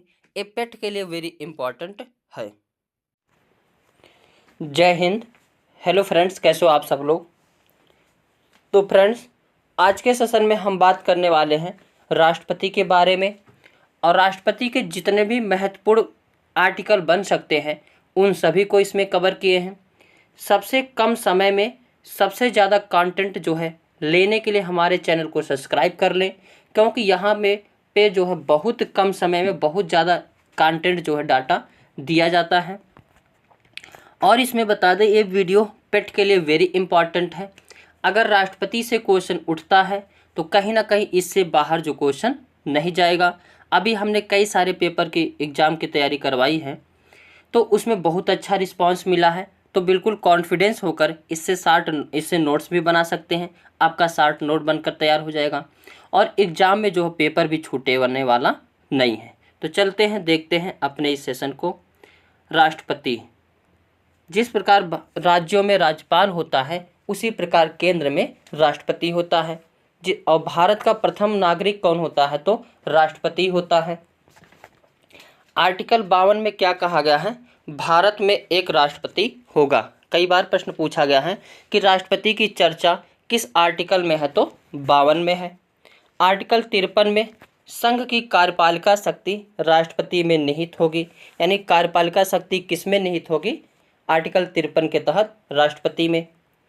Article 54 जो है राष्ट्रपति के निर्वाचन से संबंधित है। तो राष्ट्रपति का निर्वाचन के लिए सभी विधानसभाओं के जो है दिल्ली और पुदुचेरी विधानसभा को किस संशोधन द्वारा जोड़ा गया? तो 70वां संविधान संशोधन द्वारा। आर्टिकल 55 चुनाव प्रक्रिया यानी राष्ट्रपति के चुनाव की प्रक्रिया क्या होगी, कैसे कैसे चुनाव होगा, इसके बारे में बातें की गई हैं। आर्टिकल 56 कार्यकाल से संबंधित है, यानी राष्ट्रपति का कितना कार्यकाल होगा, किस आर्टिकल में है? 56 में। आर्टिकल 61 महाभियोग से संबंधित है, यानी राष्ट्रपति पर महाभियोग कैसे लगाया जाएगा, इन सब का जो है डिस्कस किस आर्टिकल में है? तो 56 जो है 61 में। और महाभियोग लगाने के लिए किसी भी सदन में से ला सकते हैं, चाहे लोकसभा चाहे राज्यसभा से, लेकिन लाने से पहले इनको 14 दिन पूर्व जो है सूचना देनी पड़ेगी। आगे, आर्टिकल 60 में क्या कहा है? इनके बारे में शपथ की बात की गई है, यानी इन्हें शपथ कौन दिलाएगा, क्या शपथ रहेगा, इन सभी का चर्चा जो आर्टिकल 60 में है। आर्टिकल 57 इनके पुनर्निर्वाचन से संबंधित हैं, यानी किसी कारणवश अगर राष्ट्रपति का पद खाली हो जाता है तो तुरंत ही जो है जल्द जो है राष्ट्रपति का चुनाव होना अनिवार्य है, या फिर उपराष्ट्रपति को जो है कार्यवाहक राष्ट्रपति बना दिया जाएगा। आर्टिकल 58 किससे संबंधित है? राष्ट्रपति की योग्यता से, यानी भारत का नागरिक हो, कानून का जानकार हो। आर्टिकल 59 में क्या है? शर्तें हैं, यानी क्या क्या शर्त होनी चाहिए राष्ट्रपति के लिए। आर्टिकल 62 में पद की रिक्तता, यानी पद का रिक्त है तो कैसे क्या होगा। आर्टिकल 77 काम राष्ट्रपति के नाम, यानी जो भी काम केंद्रीय का होगा वो सब किसके नाम से होगा? राष्ट्रपति के। आर्टिकल 78 में क्या है कि अगर राष्ट्रपति को आवश्यकता लगा तो वह पीएम से सूचना प्राप्त कर सकेगा। आर्टिकल 39 केंद्र शासित प्रदेशों के शासन से संबंधित है, यानी जो आर्टिकल 239 है, केंद्र शासित प्रदेशों का शासन किसके अंडर में होता है? तो राष्ट्रपति के। आर्टिकल 263 राज्य विवाद, यानी राज्यों में अगर विवाद हो जाता है उसको आर्टिकल 263 के तहत उसको क्या किया जाएगा? ख़त्म किया जाएगा।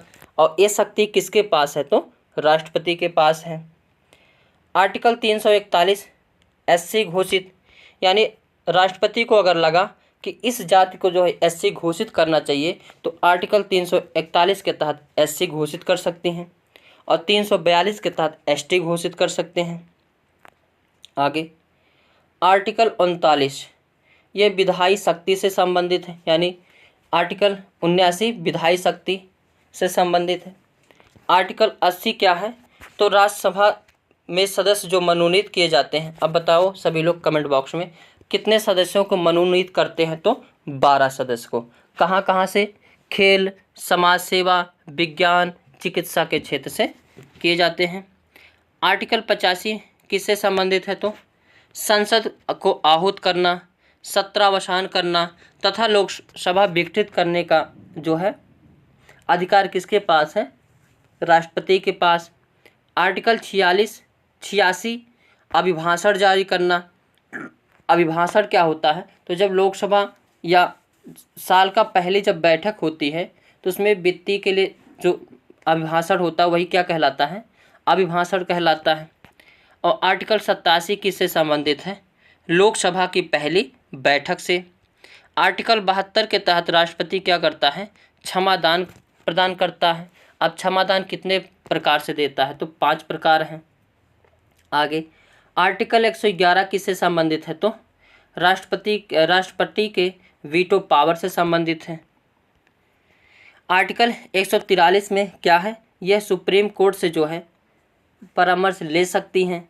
आर्टिकल 352 राष्ट्रीय आपातकाल से संबंधित, यानी यह राष्ट्रीय आपात जो है घोषित कर सकती हैं। और 356 क्या? राष्ट्रपति शासन से संबंधित है। अनुच्छेद 360 किससे संबंधित है? तो वित्तीय आपात से संबंधित है, जो कि आज तक कभी भी जो वित्तीय आपातकाल नहीं लगा है। राष्ट्रपति शासन जो अगर देश के या देश पर बाह्य आक्रमण हो गया या आंतरिक अशांति हो गया तो राष्ट्रपति शासन लगाया जा सकता है। पूरे देश में भी लगाया जा सकता है और कुछ एरिया में भी लगाया जा सकता है। तो आज के सेशन में यहाँ पे कंप्लीट होते हैं। सबसे कम समय में सबसे बढ़िया जो कंटेंट है उसको हमने दिया, और कहीं ना कहीं अगर क्वेश्चन पूछे जाते हैं तो इसी में से ही जो है पूछे जाएंगे। तो आज के लिए बस इतना ही। Thank you for watching. जय हिंद। हेलो फ्रेंड्स, कैसे हो आप सब लोग? तो फ्रेंड्स, आज के सेशन में हम बात करने वाले हैं संविधान संशोधन प्रक्रिया और संविधान संशोधन के बारे में।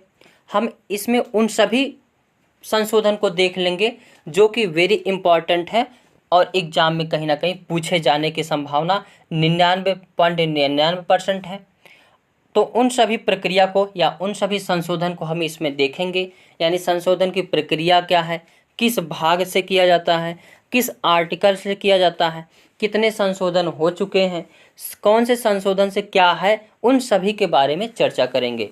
और आपको बताकर मुझे खुशी हो रही है कि हम जितना भी पॉलिटी का यूट्यूब पे कराए थे जितने भी क्वेश्चन रेलवे के में पूछे जा रहे हैं सभी उसमें पढ़ाया गया, वो भी ज़्यादा नहीं, केवल 1 से 2 घंटे का वीडियो है, बस उतने में आपका सभी क्वेश्चन जो है फिक्स जो है मिल जा रहे हैं। आगे देखते हैं। अब संविधान संशोधन की प्रक्रिया, अगर पूछेगा किस भाग में संविधान संशोधन दिया गया है तो भाग 20 में है, और आर्टिकल पूछेगा तो 368 के तहत जो है संशोधन की प्रक्रिया है। और ये संविधान संशोधन की प्रक्रिया कहाँ से ग्रहण किया गया है तो दक्षिण अफ्रीका से। यहाँ से 3 प्रश्न बनेंगे, किस भाग में है 20, किस अनुच्छेद में है 368, कहाँ से लिया गया है तो दक्षिण अफ्रीका से।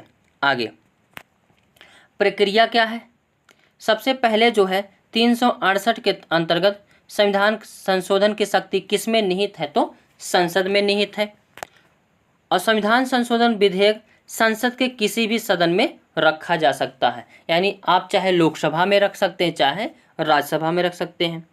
और संविधान संशोधन विधेयक पर दोनों सदनों की अगर गतिरोध हो गई तो गतिरोध की स्थिति में यह क्या हो जाता है, समाप्त हो जाता है।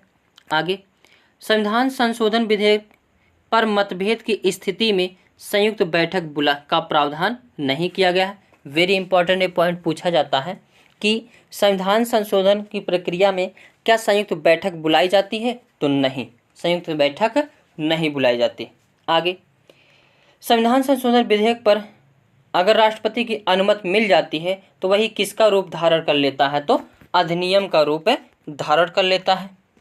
आगे नोट, 24वें संविधान संशोधन अधिनियम 1971 के माध्यम से राष्ट्रपति को संविधान संशोधन विधेयक पर अनुमति प्रदान करने के लिए बाध्य कर दिया गया था। ये वेरी इंपॉर्टेंट है कि किस संविधान संशोधन द्वारा राष्ट्रपति को बाध्य कर दिया गया था तो 24वें संविधान संशोधन द्वारा।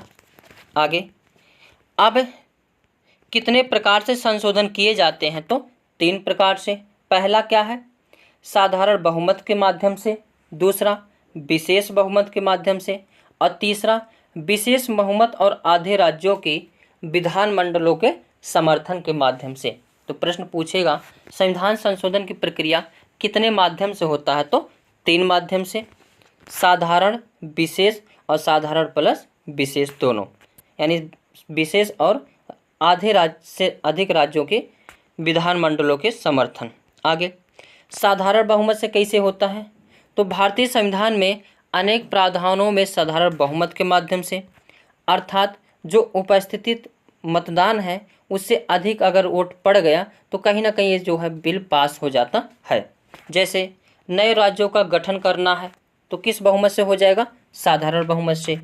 अगर उसके नाम सीमा में परिवर्तन करना है तो साधारण बहुमत के माध्यम से। संसद की गणपूर्ति में परिवर्तन करना है तो साधारण बहुमत के माध्यम से। विधान परिषद का निर्माण या समाप्ति करना है तो साधारण बहुमत के माध्यम से।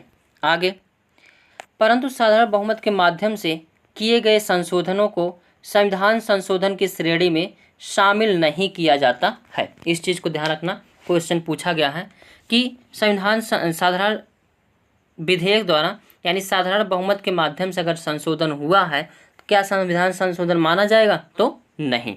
आगे दूसरा देखते हैं विशेष बहुमत। तो विशेष बहुमत क्या है, यानी भारतीय संविधान में सर्वाधिक परिवर्तन विशेष बहुमत के माध्यम से होता है, अर्थात सदन का बहुमत यानी तथा उपस्थिति एवं मतदान में भाग लेने वाले 2/3 सदस्यों के बहुमत से किया जाता है। जैसे अगर मूल अधिकार में परिवर्तन करना है तो विशेष बहुमत से, नीति निर्देशक तत्व में परिवर्तन करना है तो विशेष बहुमत से। आगे विशेष बहुमत एवं आधे राज्यों के विधानमंडलों के समर्थन से, ये सबसे तगड़ा वाला होता है। इसके माध्यम से राष्ट्रपति के निर्वाचन में परिवर्तन करना है तो या निर्वाचन प्रक्रिया में परिवर्तन करना है तो संविधान संशोधन की प्रक्रिया में परिवर्तन करना है तो ये बहुत टफ होता है। आगे अब देख लेते हैं कितने कुल संविधान संशोधन हुए हैं, उनके बारे में चर्चा कर लेते हैं। पहला संविधान संशोधन कब किया गया था तो 1951 ईस्वी को किया गया था। कौन से, 1951 ईस्वी को। और इस संशोधन द्वारा जो है नवी अनुसूची जोड़ी गई थी। कौन सी अनुसूची जोड़ी गई थी? तो नवी अनुसूची जोड़ी गई थी। 7वां संविधान संशोधन 1956 ईस्वी को किया गया था और इस संशोधन के माध्यम से भाषा के आधार पर राज्यों के गठन से संबंधित है। अगर पूछेगा भाषा के आधार पर गठन होने वाला पहला राज्य कौन सा है, तो आंध्र प्रदेश है। और जब संविधान लागू हुआ था उस समय कितने राज्य थे? तो 14। वर्तमान में कितने हैं? तो 28। आगे देखते हैं 10वां संविधान संशोधन कब किया गया था? तो 1961 ईस्वी में। इसके द्वारा दादर नगर हवेली को केंद्र शासित प्रदेश बनाया गया था। आगे 12वां संविधान संशोधन द्वारा जो है पांडिचेरी को भारत में मिलाया गया था। तो कई बार प्रश्न पूछा गया है कि पांडिचेरी को भारत में किस संशोधन द्वारा मिलाया गया? तो 12वां। 18वें संविधान संशोधन द्वारा शाह आयोग का गठन किया गया और शाह आयोग के माध्यम से पेप्सू को अलग किया गया था, यानी पेप्सू को तोड़ा गया था। और पेप्सू को तोड़कर कितने राज्य बनाए गए थे? तो 3 या 4 कह सकते हैं। हिमाचल प्रदेश, हरियाणा, पंजाब और चंडीगढ़। हालांकि चंडीगढ़ केंद्र शासित प्रदेश है, बाकी 3 क्या हैं? राज्य हैं। आगे 21वां संविधान संशोधन किया गया था 1967 ईस्वी में और इसके माध्यम से 8वीं अनुसूची में भाषा कौन सी जोड़ी गई थी? तो सिंधी भाषा जोड़ी गई थी। और भाषा कहेगा किस नंबर की थी? तो 15वें नंबर की थी। आगे 26वां संविधान संशोधन के माध्यम से जो है संसद संविधान के किसी भी भाग में संशोधन कर सकती है, ये प्रावधान किया गया। अगर जबरदस्ती वाली बात हो तो कहीं ना कहीं 42वां संविधान संशोधन श्रीमती इंदिरा गांधी जी के द्वारा किया गया है। आगे 31वां संविधान संशोधन में क्या किया गया था? तो लोकसभा के सदस्यों को 525 से बढ़ाकर कितना कर दिया गया? 545। आगे 36वां संविधान इससे पहले 35वां देख लेते हैं। 35वां संविधान संशोधन द्वारा सिक्किम को भारत का सह राज्य बनाया गया था और 36वां संविधान संशोधन 1975 द्वारा सिक्किम को भारत का 22वां राज्य बनाया गया था। आगे 42वां संविधान संशोधन वेरी इंपॉर्टेंट है, 1976 ईस्वी में किया गया था। इसके माध्यम से 10 मौलिक कर्तव्य जोड़े गए थे। समाजवाद, धर्मनिरपेक्ष, अखंडता, ये 3 शब्द जोड़े गए थे और प्रस्तावना में पहली बार जो है संशोधन किया गया था और इसमें जो लोकसभा का कार्यकाल बढ़ाकर 6 साल कर दिया गया था। आगे इसी के विपरीत में जो है 44वां संविधान संशोधन किया गया, ये 1978 ईस्वी में। इससे आपको क्या याद करना है? संपत्ति के अधिकार को मौलिक अधिकार से हटाकर किस में कर दिया गया था? तो आर्टिकल 300A में कर दिया गया, जो कि कानूनी अधिकार बना दिया गया। आगे 52वां संविधान संशोधन क्या है? ये 1985 ईस्वी में किया गया। यह दल बदल से संबंधित है, यानी जो है अगर दल बदली, जैसे नीतीश बाबू जी हैं, कभी इधर कभी उधर, तो यानी दल बदल से संबंधित कानून किस संविधान संशोधन द्वारा बनाया गया था? तो 52वां संविधान संशोधन द्वारा। 55वां संविधान संशोधन 1987 में किया गया। इसके द्वारा 24वां राज्य कौन सा बनाया गया था? अरुणाचल प्रदेश। आगे 61वां संविधान संशोधन 1989 में किया गया। इसके माध्यम से मतदाता की आयु 21 वर्ष से घटाकर कितना कर दिया गया? 18 वर्ष। आगे 65वां संविधान संशोधन किससे संबंधित है? तो SC आयोग से संबंधित है। 89वां संविधान संशोधन किससे संबंधित है? तो ST आयोग से संबंधित है। 69वां संविधान संशोधन कहेगा तो 1991 में किया गया। इसमें जो है दिल्ली को क्या के घोषित कर दिया गया था? NCR घोषित कर दिया गया था। आगे 70वां संविधान संशोधन द्वारा दिल्ली और पौंडीचेरी के विधानसभा के सदस्यों को राष्ट्रपति चुनाव में भाग लेने दिया गया। आगे 71वां संविधान संशोधन द्वारा क्या किया गया? ये 1992 ईस्वी में किया गया। इसके द्वारा संविधान में भाषा मणिपुरी, कोंकणी और नेपाली जोड़ी गई। इसका ट्रिक है नमक। तो 71वें संविधान संशोधन द्वारा जो है नमक को जोड़ा गया। नमक यानी नेपाली, मणिपुरी और कोंकणी। आगे 73वां संविधान संशोधन 1992 में किया गया। इसके माध्यम से जो पंचायती राज को संविधान में जोड़ा गया और भाग 9 जोड़ा गया। तो भाग 9 किससे संबंधित है? तो पंचायती राज से संबंधित है। 74वां संविधान संशोधन या शहरी एवं अस्थायी निकायों को संवैधानिक स्थिति व सुरक्षा के लिए भाग 9 जोड़ा गया, यानी नगर पालिका से संबंधित है। तो भाग 9 किस संशोधन द्वारा जोड़ा गया? 74 में। और भाग 9 यानी का में क्या है? तो नगर पालिका। क्या है? नगर पालिका। आगे 84वां संविधान संशोधन 2002 में किया गया। इसके द्वारा लोकसभा व विधानसभा में 2026 तक सीटों की संख्या यथावत कर दी गई, यानी कोई चेंजिंग नहीं की जाएगी। 86वां संविधान संशोधन 2002 द्वारा शिक्षा का अधिकार जो है 86वें संविधान संशोधन द्वारा शिक्षा के अधिकार को मौलिक अधिकार बना दिया गया और आर्टिकल पूछेगा तो आर्टिकल 21A जोड़ा गया। आगे 91वां संविधान संशोधन 2003 द्वारा मंत्रिपरिषद का आकार निश्चित कर दिया गया, यानी मंत्रिपरिषद का आकार कितना होना चाहिए? 15%। आगे 92वां संविधान संशोधन 2003 में किया गया। इसके द्वारा संविधान में 4 भाषा जोड़ी गई, बोडो, डोगरी, मैथिली और संथाली। तो वर्तमान में भाषा पूछेगा तो कितने हैं? 22। आगे 93वां संविधान संशोधन 2006 में किया गया। इसके द्वारा सरकारी संस्थाओं के साथ साथ निजी उच्च शिक्षण संस्थानों में अन्य पिछड़े वर्गों के लिए 97% सीट आरक्षित की गई। तो पहली बार सीट 27% आरक्षित कब की गई? 2006 में 93वां संविधान संशोधन द्वारा। आगे 94वां संविधान संशोधन भी 2006 में ही किया गया। इसमें MP और उड़ीसा सहित नवनिर्मित झारखंड और छत्तीसगढ़ राज्य में जनजाति कल्याण मंत्री का प्रावधान किया गया। आगे 96वां संविधान संशोधन 2011 में किया गया। इसके माध्यम से 8वीं अनुसूची में उड़िया के स्थान पर ओडिया को प्रतिस्थापित किया गया, यानी पहले उड़िया शब्द था, अब क्या शब्द है? ओडिया। आगे 97वां संविधान संशोधन अधिनियम 2012 में किया गया। इसके माध्यम से जो है सहकारी समितियों का गठन किया गया और भाग पूछेगा तो 9B। तो ये प्रश्न कई बार पूछा गया है, सहकारी समितियों का प्रावधान किस आर्टिकल में है? तो भाग 9B में। आगे 99वां संविधान संशोधन 2015 में किया गया। यह संशोधन एक राष्ट्रीय न्यायिक नियुक्ति आयोग की गठन का प्रावधान किया, जो कि बाद में जो है इसको कहा गया ये संविधान के मूल ढांचा का उल्लंघन करता है, इसीलिए इसको ख़त्म कर दिया गया।